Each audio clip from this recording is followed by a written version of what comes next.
Hi mateys, and welcome back to my channel. I'm here for another review, but of something very different this time, because I'm going to talk about tank drums. Now some of you might think, oh, well, this is not the Captain Gurley I knew, there's no hurdy-gurdy around, and besides, the tank drum is not a party instrument. Well, yeah and no. Of course the tank drum is a modern instrument, that I have to say. But it's not completely unrelated to what I'm doing and to piracy in a way. Now, very shortly, the history of tank drum is something like this. So, in the 18th century, a lot of African slaves are forced into labor in the Caribbean. Well, generally speaking, many of them in the French colony of Trinidad. And there, a tradition starts, the French carnival, together with something made by these slaves, together with indigenous people, kind of melts different tradition, which is the Camboulay, or something like that. During the Camboulay, the lower part of the society, that is slaves and such, start their own tradition, and they fight with sticks, and they make this kind of rhythmic music, just with anything they could get, which was close to drums, but like makeshift drums and stuff. This tradition at some point gets kind of violent, or actually it is connected with violent behavior on the part of the lower strata of society. And in the 1880s it is actually banned, so people cannot play drums on the street, etc. The kind of instruments, the crude instruments they were using are outlawed, but that doesn't prevent them from playing all together. So with time, but now we are again in the 20th century, beginning of the 20th century, around 1930s or such. These people come up with an idea. Why don't we use like gas and oil casks, like use tanks, basically, that's it. And we kind of use them to make music, we just beat them. From there, the steel drum is invented. The steel drum is originally from Trinidad, and it's got notes, so it's not just some kind of drum anymore, but it's actually an instrument capable of playing music, which develops over the century, and it's quite widespread in that area today. Around year 2000, some Swiss people, the founders of Pan Art, they know how to handle steel very well, and they made this new sheet steel material, and they wonder, why don't we try to make something which is similar to a steel drum, but it's not like that bulky, and instead of being concave, it's convex. They come up with the idea of the hang drum. But yes, the hang drum was invented in Switzerland. So what happens next? The first hang drums are cool, but and they're still kind of cheap. But then, as the instrument starts being, it gets trendy. It gets fashionable in a few years. And I think now the price of a first generation hang drum is around 2,000 to 3,000 euros, but it's in like 7,000 and such. So yeah, not as the thing is, the steel drum is born as an instrument of the people, you play on the streets. And the hand drum was supposed to be something like that, but then became very expensive. So a guy around 2012 or so comes up with an idea. Why don't I make my own steel drum to play in the streets? And since I don't really have the money, and I don't have a factory to manufacture steel, whatever, I go back to the origins. I take an oil tank, I think it was a gas tank by that time, anyways, and I cut it, and I make like steel tongues. And that's how the tank drum was born, which is even today, a much cheaper kind of, well, there are two different instruments, the hang and the tank, even though the names are quite similar. But yeah, the concept is similar, but then there are different instruments, like a bass and a guitar. Yeah, pretty much it's got strings and frets, but you know, they're kind of different. So that's how the tank drum is very much connected to the Caribbean and therefore in a way to piracy. But let's go to this subject, which is the Zefiro drum. Now this is a thing with a bag. Actually, this is the bag, and inside we have the actual instrument, which is, in my case, black. But you can have it in all kinds of colors, and you can have your face printed on it or anything.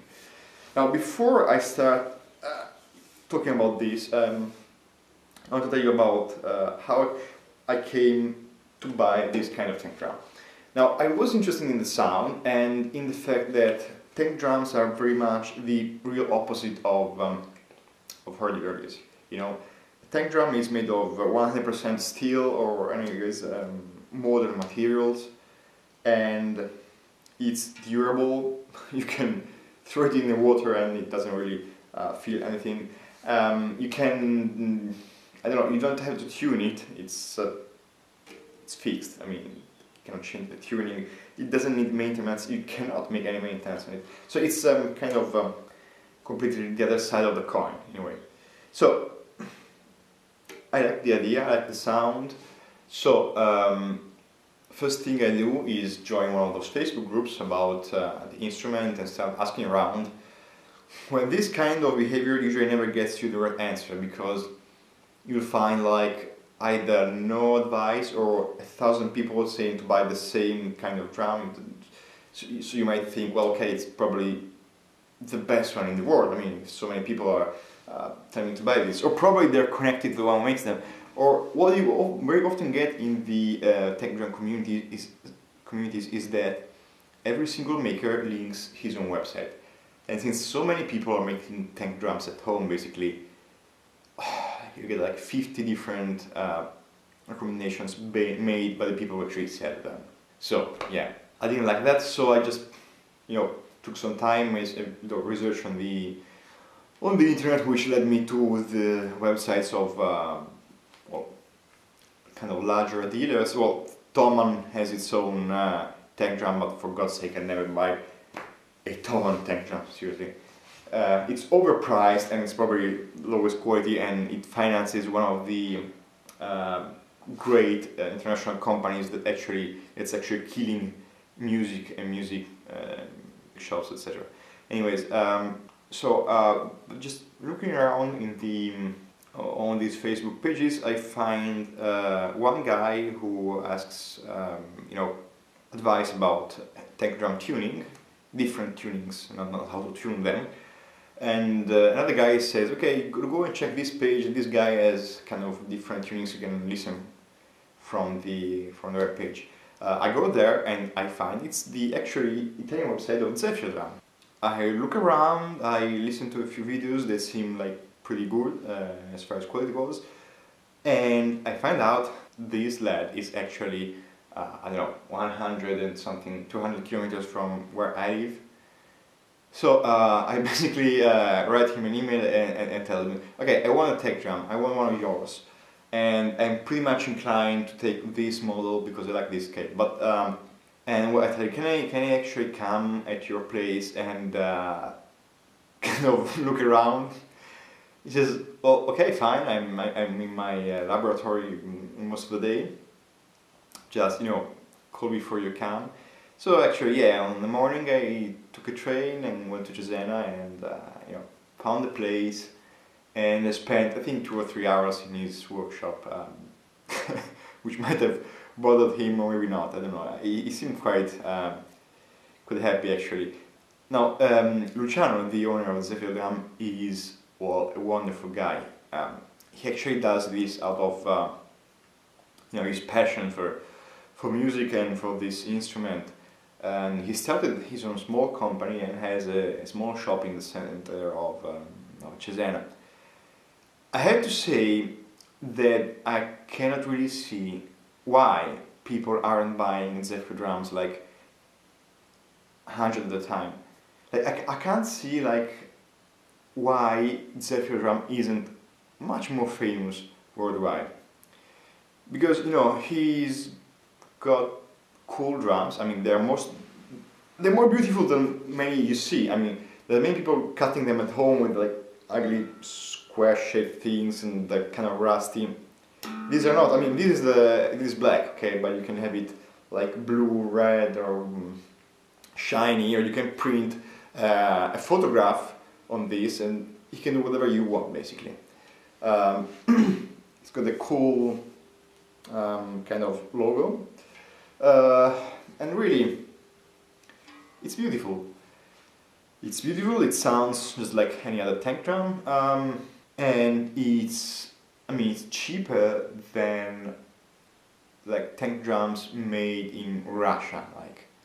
And this guy is paying taxes in Italy. I mean, now need I explain further? Again, I don't see why people aren't like queuing in front of his shop by the thousand, just asking him, "Give me one of your tank drums," because they're wonderful.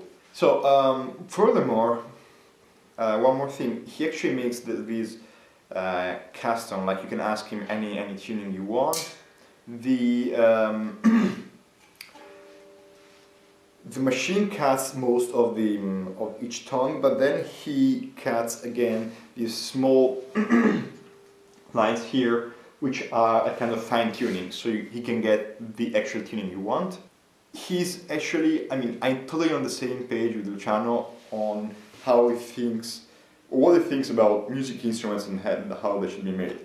Many makers only have like a major scale, minor scale, and some kind of weird stuff like the bi-jazz scale. They have like 2 or 3 scales to choose from. Most of them have names which makes no sense. At least to me, I'm a musician. So, on the contrary, he likes to experiment. You would hardly find 2 instruments with the same scale inside his laboratory. And he's got the big ones with the major and minor scale, that's fine, but he's got all these particular scales from like the Middle East or from Indonesia or from some small communities like in Thailand, or Celtic scales, or Akebono, Japanese scales, like this one. This is actually tuned in a G Akebono scale. So the thing is, he likes to experiment, and experimenting, find something new, some new sounds is the cornerstone, the backbone of his enterprise, I believe. At least that's what I kind of understood by talking to him for a long time. So for any of you who live somewhere around the area, I totally recommend to actually go to his workshop. You can try every single drum he has got there, every single one of them. And I came to the shop thinking, okay, I think I'm going to buy an Akebono because it's kind of scale I like and it's kind of weird. Then I tried all of them. I wasn't really sure about my tastes anymore, and eventually I bought 2 of them. Yeah. This one and another red one, which I'll review in another video, one day in the future. This is kind of a minor sounding, though the Akebono is not really, cannot really be defined as minor or major by modern European standards. The other one's got a scale, well, whatever, I'll tell you later on. So, together with this, Luciano gave me mallets, and I still find mallets to be the most interesting way to play the instrument. Probably because I'm a drummer, so I'm more used to drumsticks. Anyways, you can judge it by yourself. So this is an Akebono scale from G.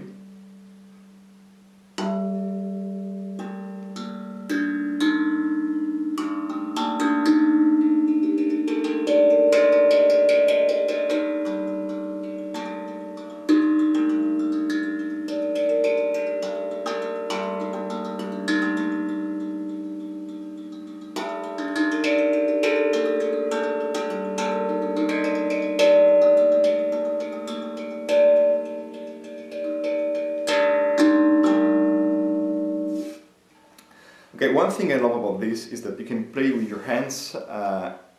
It's an instrument you can carry with you on the beach and play. If you forget your mallets at home, you can still play, and it's wonderful. With your hands, you can also make kind of chords, because you can do like this.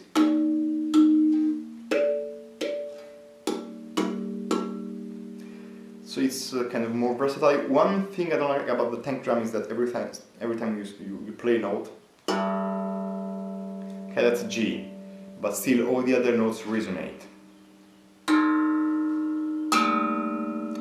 So it kind of keeps you fixed on the same scale, you know. And that's a difference with the original tank drum, for example. Now, mallets. These are like plastic ones, rubber ones actually. I also got the felt ones.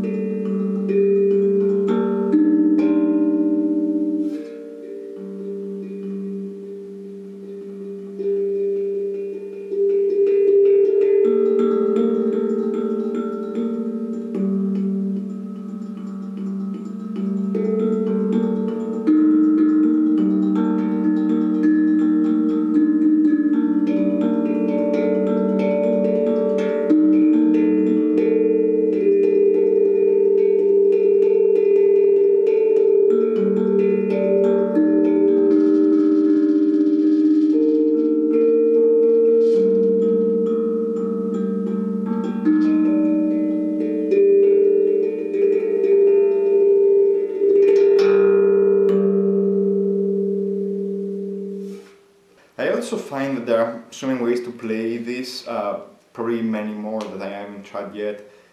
Like, I don't know, you can like isolate the notes, like this.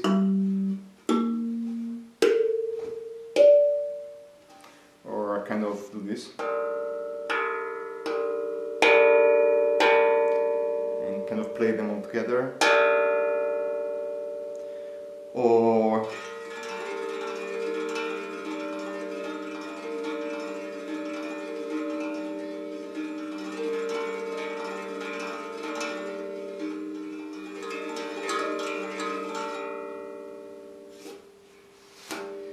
a wonderful instrument with many different uses. Oh, one thing I haven't mentioned, but it's very important. After the fine-tuning by cutting the edges of every single steel tongue, there's another, another layer of tuning that Luciano by Zefiro makes, which is he actually uses small magnets on the inside. I don't know if you see them from here. They're like the small round, kind of small coin-shaped steel things, and they stick to the tongues, of course. And with their weight, they actually change the pitch of each note. You can add more of them, or you can like shift them on the length of the tongue, and by that you affect the pitch, which means you have a tunable instrument. Of course, you cannot tune like every single tongue from, say, C to B. You could, for example, you could change the tuning of this, like this is G. You can tune it in like F or G sharp. You know, you always have like 1 tone and a half, more or less, of flexibility. So you can do really a lot of stuff with by shifting the small magnets you have on the inside, and that's very cool. But furthermore, what I actually find stunning is that there is one tunable drum which is called Aqua Drum that uses magnets on the inside to change the pitch. Again, they are famous to be like the tunable tank drums. They do exactly the same thing as a Zefiro drum like this, except they cost around 100 euros more. Why? Well, because they have like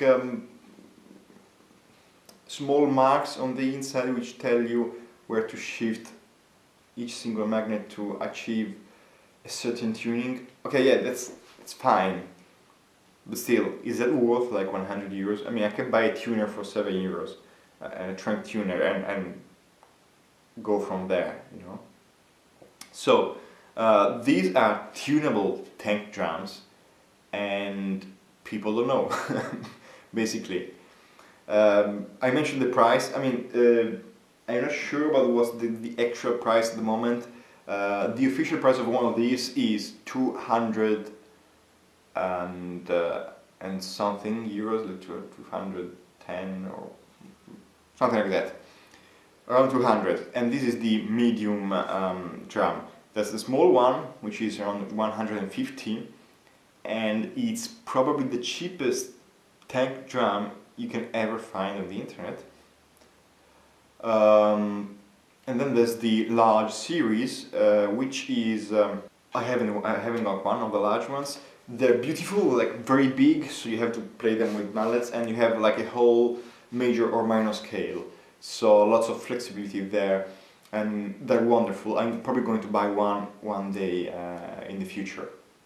They're more expensive. I don't actually remember the exact number, the exact price of those, but still, this is again the cheapest tank drum you can find around on the internet. You don't need to wait for months for it to get done, because some makers actually say, okay, need like 2 or 3 months because you got a queue of people wanting this. You can go there tomorrow and you get one. Or if you want that, I mean, this is custom made. Luciano made this for me, and he took like, what, 4 days to make it? Like, I think I had it by mail before the next week, so in less than 7 days. Okay, made, shipped, and everything. And of course, he also makes the bags. The bags are wonderful. Like, I mean, custom bags with the cool logo, and they're kind of upholstered inside. And look at these! Yay! So you can always remember the tuning of what you bought. It is actually, you know, the scale as by standard. I mean, you can move the magnets and change the scale, as I mentioned already. So, let's say my final opinion is like 10 out of 10. You cannot possibly have, I think, a better tank drum than a Zefiro drum. Unless you buy a RAV, but the RAV are not really tank drums, like kind of hybrid technology, you know, so that's a completely different category. The tank drums or the RAV Vast, those are, okay, on a different level. Fine, but as far as tank drums are concerned, well, this is in my opinion the top, and this is just the M, so the middle size, and with just one scale, the Akebono. But you can listen to many different scales on his website and on my future videos. So, what are you doing there? Subscribe to my channel now. Subscribe to my channel, you landlubbers.